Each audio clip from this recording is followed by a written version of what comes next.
Okay, so this is an overview of sentiment mining. So if you look up sentiment in the dictionary, you can find emotion, feeling, a thought, opinion, or attitude.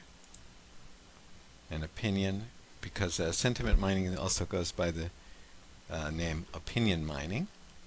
So opinion, a personal view, attitude, or appraisal. So in this work, what we're trying to do is garner information from the internet,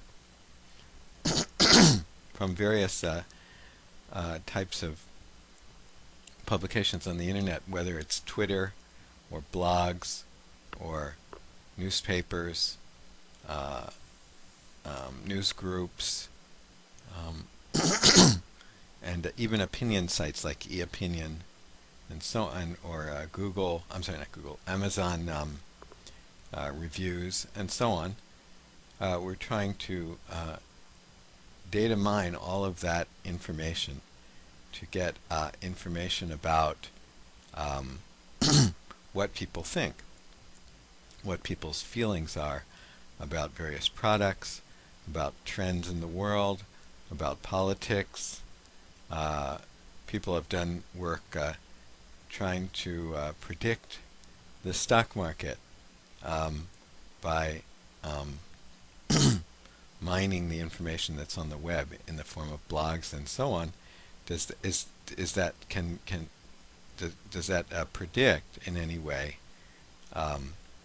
movement of particular stocks? For example, if there's a lot of writing about a particular stock, does that mean that the stock is going to move? And can you determine whether it's going to move up or down?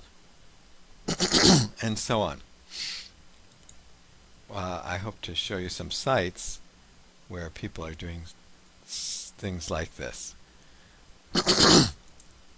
Okay, so synonyms for opinion: view, belief, conviction, persuasion, sentiment, for example, or a judgment one holds as true.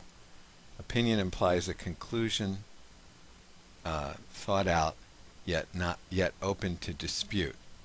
Each expert seemed to have a different opinion. That's an example. View suggests a subjective opinion. Very assertive. He is very assertive in stating his views.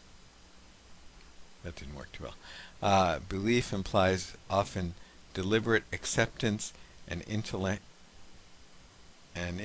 assent, a firm belief in her party's platform. Conviction applies to a firmly and seriously held belief, the conviction that animal life is as sacred as human. Persuasion, so these are just different levels of sentiment, I guess, or opinion. Persuasion suggests a belief grounded on assurance. Okay. What other people think has always been an important piece of information for most of us during the decision-making process. Long before the awareness of the World Wide Web became widespread, many of us asked our friends to recommend an auto mechanic or to explain who they were planning to vote for in local elections, or requested reference letters regarding job applicants from colleagues, or consulted Consumer Reports to decide what dishwasher to buy. But the internet and the web have now, among other things, made it possible to find out about the opinions and experiences of those in the vast pool of people that are neither our personal acquaintances nor well-known professional critics. That is, people we have never heard of. I think there's a book called The Wisdom of Crowds, and I suppose that mining the web is taking advantage of the wisdom of the crowds. And conversely, more and more people are making their opinions available to strangers via the internet. Motivation behind people seeking out or expressing opinions online. So why do people do this? they do it for the purposes of consumption of goods and services, the need for political information. They get to get perspectives from within their community. 34% said that a major reason was to get perspectives from outside of their community. And the need for mining, better information access systems. A majority of internet users report positive experiences during online product research. At the same time, 58% also report that online information was missing, impossible to find, confusing, and/or overwhelming. I'm sure everybody has this experience. So it would be good if there was some way to conglomerate or aggregate and clarify the sort of sentiment on the internet. And the vendors of these items, in other words, companies, sellers of products, are paying more and more attention to interest that individual users show in online opinions about products and services, and the potential influence such opinions wield. So if you're selling a product, you want to know what people are saying about your product, and you're also concerned about the influence that what people are saying has on your products. Consumers have at their disposal a soapbox of unprecedented reach and power by which to share their brand experiences and opinions, positive or negative, regarding any product or service. As major companies are increasingly coming to realize, these consumer voices can wield enormous influence in the shaping of the opinions of other customers and ultimately influence the brand loyalties and also people's purchase decisions and their own brand advocacy. Companies can respond to the consumer insights they generate through social media monitoring and analysis by modifying their marketing messages, brand positioning, and product development. So if companies could get this information about people's sentiments, then of course they could modify their marketing messages, their brand positioning, and their product, and even their product development and other activities as well. Okay, so now let's think about, so that's the kind of motivation, just some motivation for why we would want to attempt to do sentiment mining. But let's talk now about some tasks involved in mining opinions and sentiment. So we'll get into some technical language here and some technical details. And my purpose here is really to make the language in the published literature a little bit more understandable to you, because your job is going to be to go out and read those publications, journal papers, and so forth. And some of the vocabulary might be challenging. So, which media to focus on? So, if we're going to mine sentiments on the web, should we look at blogs? Should we look at news sources? Should we look at news groups, review sites, Twitter, Mixi? Okay. So those are some choices. Within a search, which documents contain review-like or opinionated material? So let's suppose we're just going to look at Twitter. Now, some tweets are going to contain people's opinions and sentiments and feelings. Some tweets are just going to be objective information. So we need to somehow be able to distinguish between them, or we would like to be able to distinguish between them. that may not be so easy, and we may have to give up on that and just attack all of the tweets and not try to separate the ones that contain review-like or opinionated material. But that's certainly a goal that it would be worthwhile to achieve. And what is the sentiment? Some sites, like review sites, make this easy, but blogs do not make it so easy. Free-form text can be much harder for computers to analyze. So if you, of course, if you have a review site, it's going to be pretty easy to figure out where the sentiment is located in the review. But just free-form text, for example, just a tweet or a blog, may not be so easy. Of course, a tweet seems to be easier than a blog because it's so short. Then we need to present the sentiment information garnered in some reasonable summary fashion. So once we get the information, we want to present it. We want to visualize it. We want to show it. We want to explain it. We want to make it usable. And I hope to I'll try to show you some examples of what people have done and what some of our students have done as well.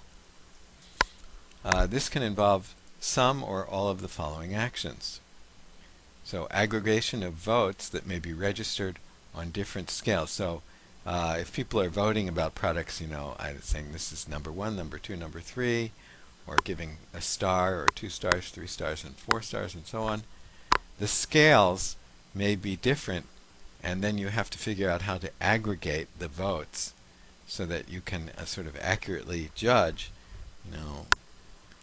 This scale, they say it's a 1. Maybe this scale is just 1 to 5, and another scale is 1 to 10. So if you have a 5 on one scale, it means best, perhaps. And if you have a 5 on the other scale, it just might mean sort of average or mediocre. Okay? Selective highlighting of some opinions. So you might want to pick out a few of the key opinions and use those as kind of typical ones that will help you to understand all of them.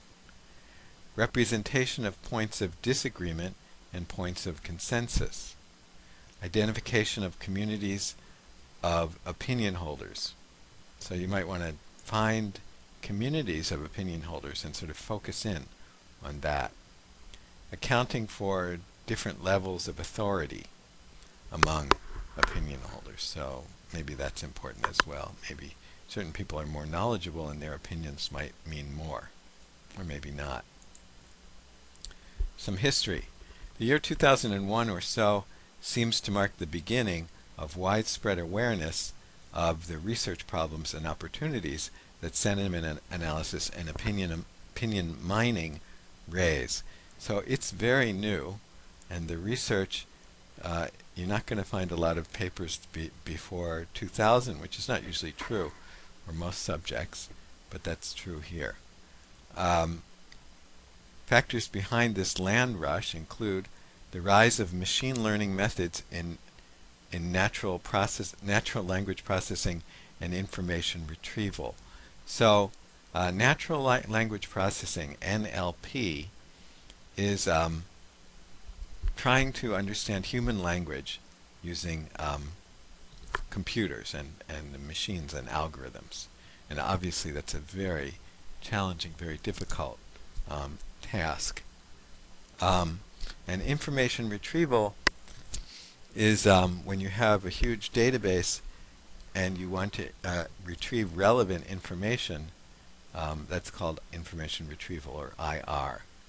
Okay, so search engines are a classic example of that.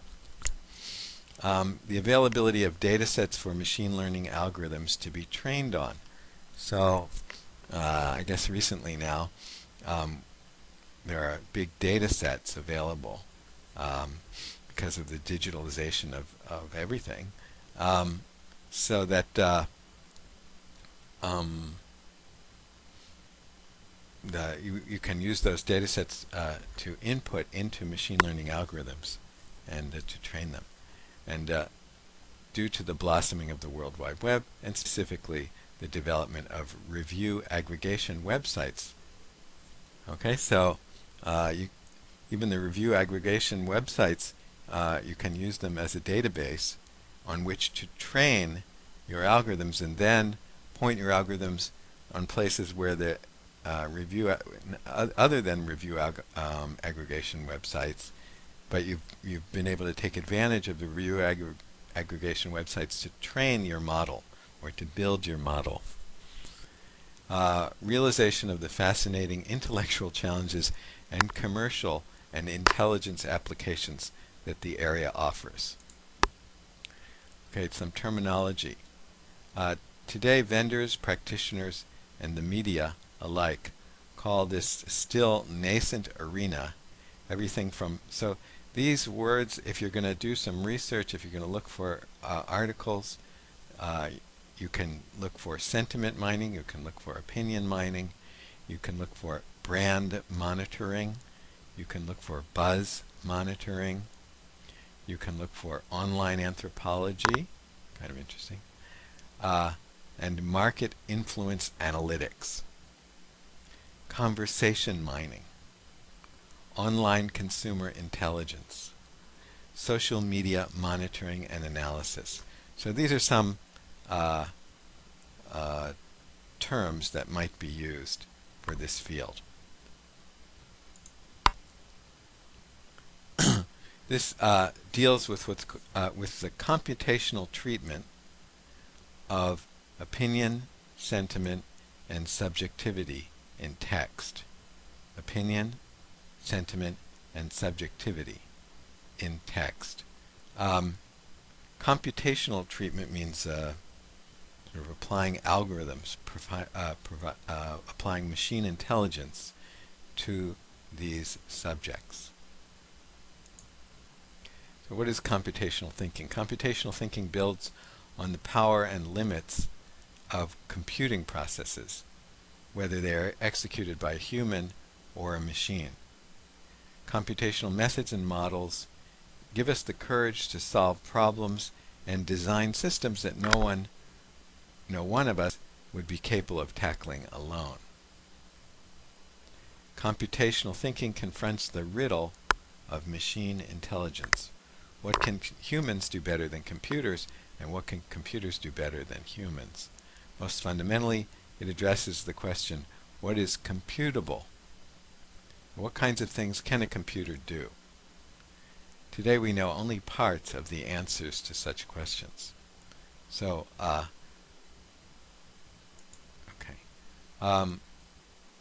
so a sentiment search engine, so if we could build a model to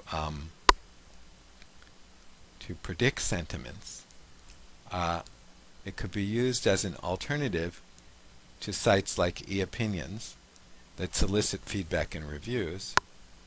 One could imagine sites that proactively gather up such information. Topics need not be restricted to product reviews, but could include opinions about candidates, running for office, political issues, and so forth. There's a huge potential here. It's a dynamic field. Applications as a subcomponent technology. So this could be used in conjunction with other technologies. Such applications of sentiment analysis can have a role in other systems, i.e. as subcomponents to other systems. For example, detection of flames. Flames means overly heated antagonistic language.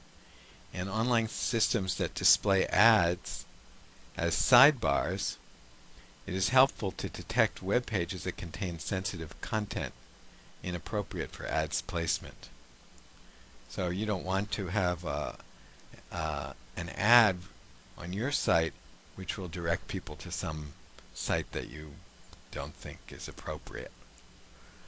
Information extraction can be improved by discarding information found in subjective sentences. So that's another another area where this could be used as a subcomponent. So if you're doing information extraction, if you could determine which parts are subjective, then you might want to get rid of those. Maybe not, but you might want to. There are applications in business and government intelligence. Business intelligence seems to be one of the main factors behind corporate interest in the field, business intelligence.